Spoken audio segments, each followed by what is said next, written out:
Shalom semuanya dan selamat datang di Mekorot. Nama saya Rabbi Dr. Itzhak Shapira. Dan setiap pekan kita bersama-sama dalam berbagai bahasa membahas porsi Torah. Setiap pekan tujuan saya adalah membawa satu prinsip, satu pemikiran yang bisa saudara terima saat saudara mempersiapkan kedatangan Mesias. Ketahuilah, Torah itu sendiri adalah prototipe untuk penebusan terakhir. Perikop kunci bagi kita selalu Mika 7:16. Di mana Elohim berkata bahwa aku telah memberikanmu blueprint dalam Torah untuk memahami kedatanganku, kembalinya aku. Dan teman-teman, Syabat ini kita memiliki parasha yang luar biasa di hadapan kita. Syabat ini kita berada di parashat Vayera. Dan ada yang ingin saya sampaikan kepada saudara. Mengingat beberapa hal yang dikatakan oleh para rabbi kita sendiri. Bahwa kita harus mempertimbangkan cara kita memikirkan tentang penebusan. Lihatlah seperti yang kita ketahui dalam porsi Torah pekan ini.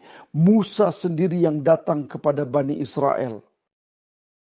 Dalam Keluaran pasal 6, dimulai dari ayat 6, ada perikop di mana dia menjanjikan kepada Israel, bukan 4, tetapi tepatnya 5 janji.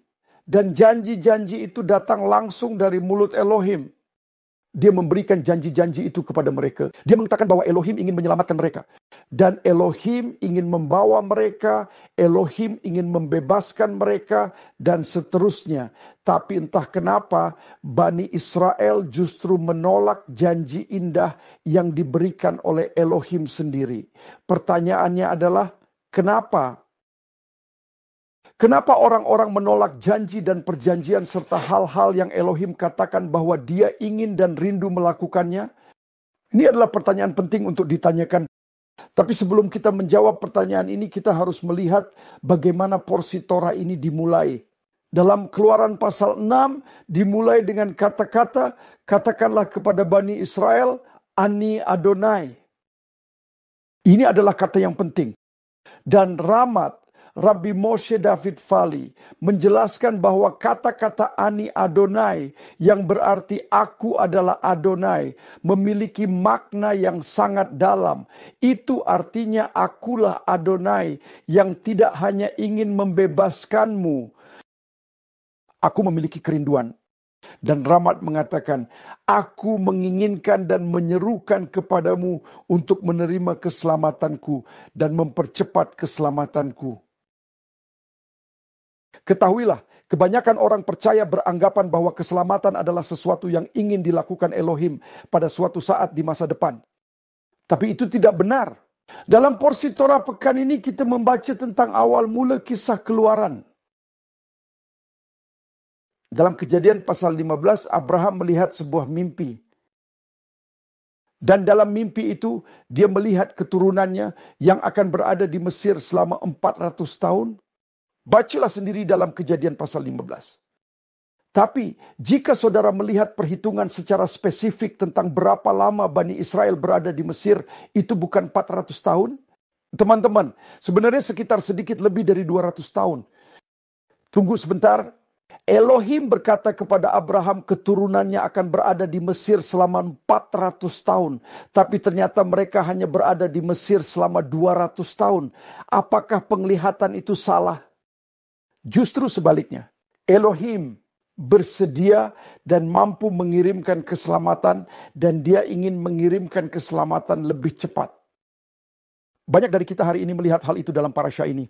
Ingat pekan lalu, di dalam Torah, Elohim telah membebaskan dan membawa Musa ke dunia pada bulan ke-7.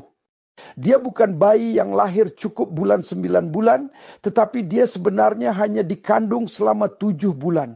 Ini sangat penting dan sangat signifikan bagi kita untuk memahami ketika kita berbicara tentang penebusan.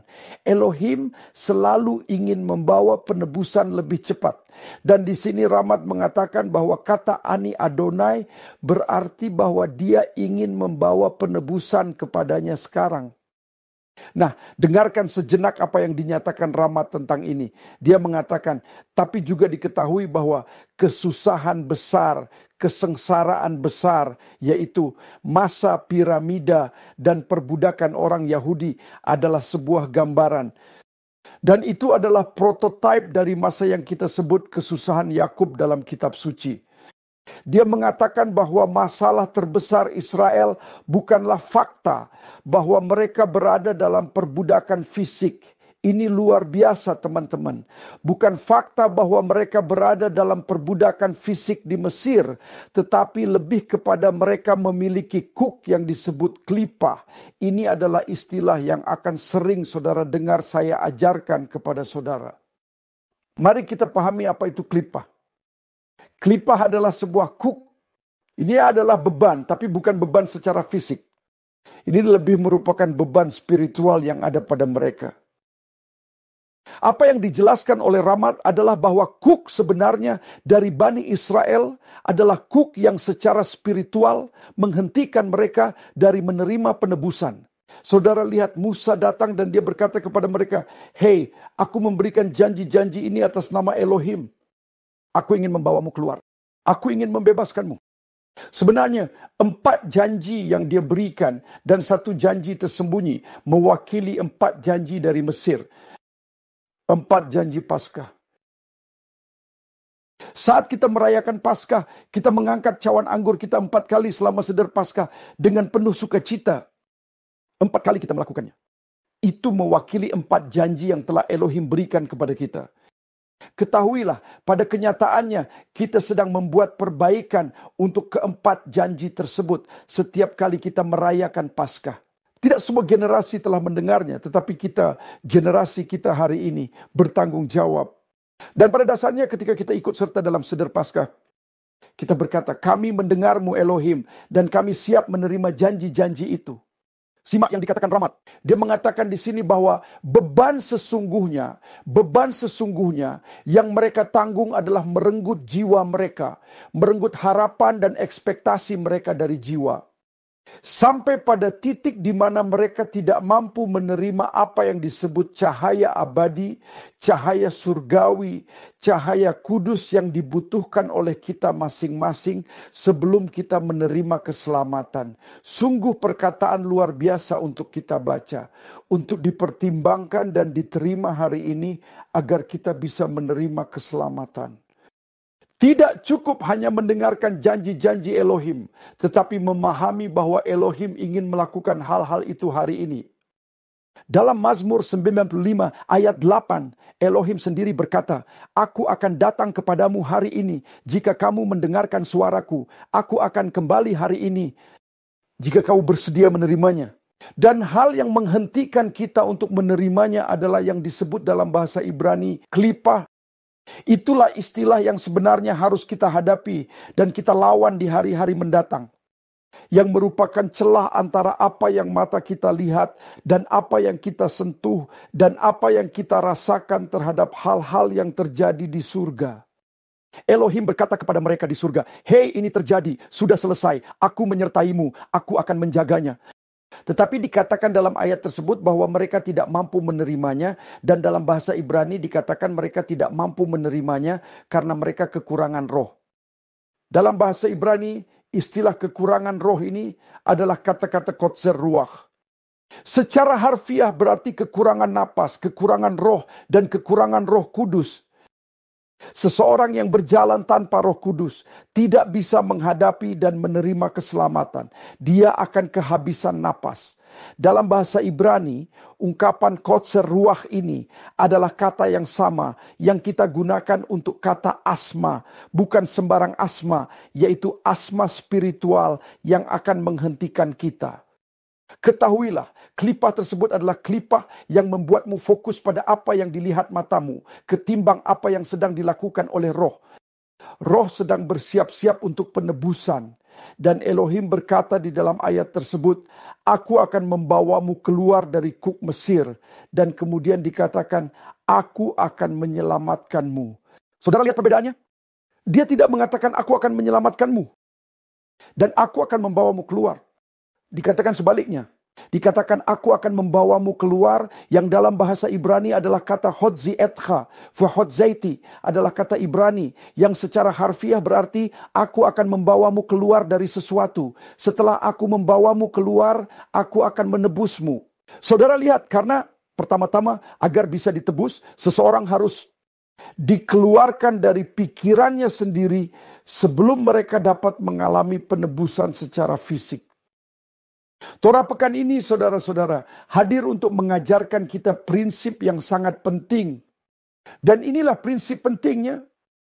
Elohim terlebih dahulu ingin mengeluarkan saudara secara spiritual sebelum dia mengeluarkan saudara secara fisik. Jika saudara ingin mengalami keselamatan terlebih dahulu, saudara harus memikirkan hal-hal spiritual dan kemudian keselamatan fisik akan datang. Sungguh prinsip yang luar biasa, sungguh formula yang luar biasa bagi kita hari ini. Dikatakan bahwa Israel harus memahami bahwa Mesir memiliki sesuatu yang spiritual yang disebut dalam bahasa Ibrani, Sar. Dan apa itu Sar? Sar adalah seseorang di surga, entitas iblis dalam hal ini yang mengendalikan entitas fisik, yaitu Raja Mesir. Israel harus tahu bahwa pertama dan terutama mereka harus dengan jelas dan secara tegas mengakui bahwa Elohim Israel lebih besar. Sar tersebut sang malach yang berarti malaikat Israel yang beroperasi atas nama Elohim Israel lebih besar daripada utusan Mesir itu, Sarim Mesir itu. Dan kecuali mereka tahu hal itu, mereka tidak bisa mengalami keselamatan. Pahami ini sangat penting. Pertama, kita perlu mengakui, seperti yang kita katakan di sinagog kita, Adonai hu ha Elohim, yang berarti Adonai adalah penguasa segalanya. Dia berkata dalam Yesaya, aku sang pencipta terang, aku sang pencipta kegelapan, aku sang pencipta kebaikan, aku sang pencipta kejahatan.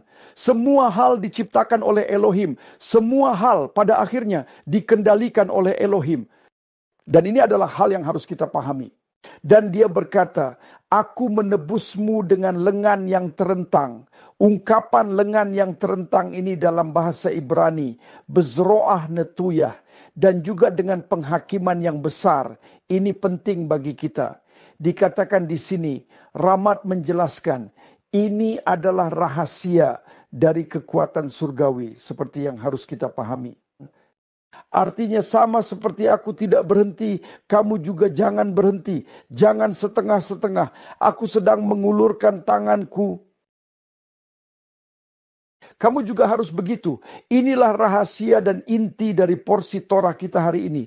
Elohim berkata, aku mengulurkan tanganku untuk mengalami keselamatan dan penebusan. Dengarkan saya teman-teman. Saudara juga harus mengulurkan tangan saudara. Saudara ingin keselamatan hari ini. Kita ingin Mesias hari ini. Kita harus mengulurkan tangan. Hashem akan mengulurkan tangannya. Dan kita juga harus mengulurkan tangan kepada Elohim. Banyak dari saudara yang sedang menonton saya sekarang. Saudara sedang dalam proses mengulurkan tangan. Seperti Petrus mengulurkan tangan kepada Yesua.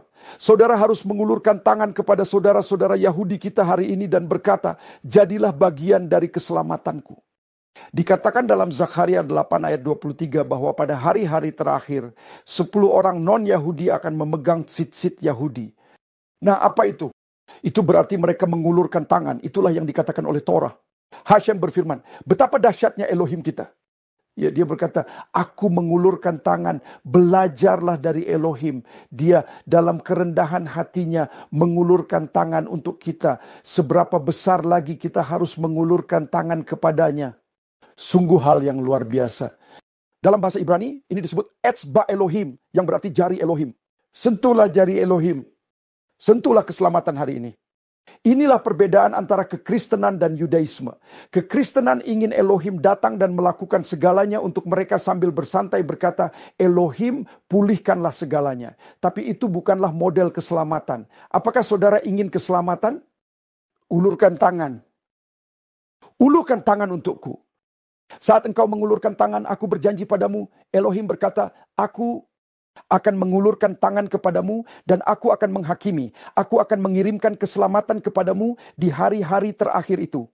Teman-teman, sungguh syiur Torah yang luar biasa hari ini di Mekorot. Kita telah belajar bahwa klipot mencoba membuat kita duduk santai, tidak bersiap-siap.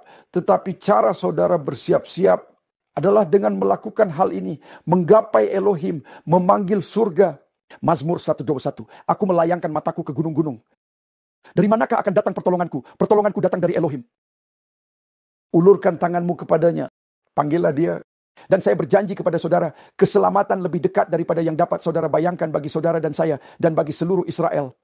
Demikianlah Mokorot untuk pekan ini. Sampai jumpa pekan depan. Jangan lupa untuk membagikan dan like siaran ini. Shalom semuanya.